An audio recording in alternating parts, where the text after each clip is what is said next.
जो काली टोपी गैंग है, इस गैंग के बारे में आपको समझना है। ये काली टोपी गैंग गई है जो चाइना के सिल्क रोड होते हुए थाईलैंड से इंडिया में घुसी।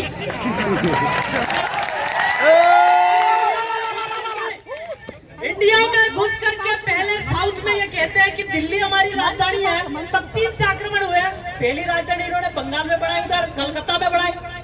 तो ये सारे के सारे लोग इधर ही घुसे, इधर ही मंदिर लाए, इधर ही मस्जिद लाए, सब एक ही है। मौलाना जी की भी टोपी काली है, ईसाई वाले उनकी भी टोपी काली है, थाई है जो थाई है उनकी भी टोपी काली है, चंपाई है उनकी भी टोपी काली है। अगर चंपाई हमारे है तो ये यूसीसी आया, इस पे हमारा साथ क्यों नहीं दे रहे? हमें जमीन की लड़ाई सबसे बड़ी महत्वपूर्ण है। कलेक्टर हमारे गांव में आकर के कह रहा है कि सरकारी जगह हर बाल आविन में लिखी तो सरकारी जगह ये वंतंत्र है। तू कह दे कि मैं विलेश खराड़ी के बाप का छोरा हूं तो मैं आधी जमीन तेरे को दे। हम जमीन किसी भी हालत में नहीं देते। अगर हमारे बाप के 5 छोरे तो 5 हिस्से कर देंगे, पर कलेक्टर सारे जगह नहीं आना।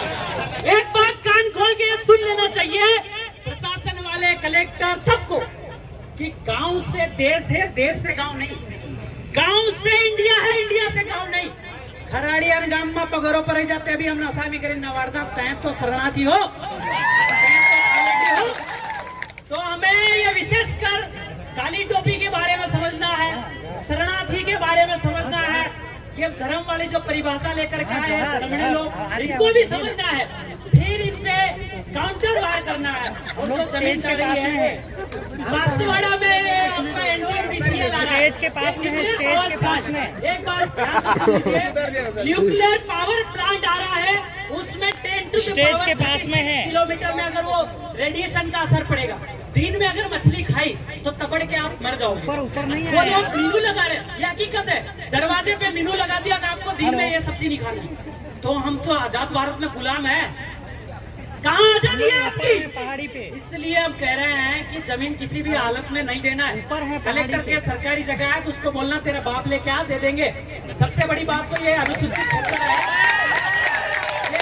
ये अनुसूचित क्षेत्र है और यहाँ पे तुम भी नहीं हो, ये भी हम साबित कर दे। पर ये कलेक्टर साहब एक बात ध्यान रखना कि हमारे गांव में जाके सरकारी शब्द का परिभाषा आप मत समझाना, क्योंकि कोरोना भी सरकारी है, वैक्सीन भी सरकारी, सब सरकारी और हार्ट अटैक भी सरकारी है। आप लोग ध्यान से सुनिए, इन सरकार वालों पे भरोसा न करना।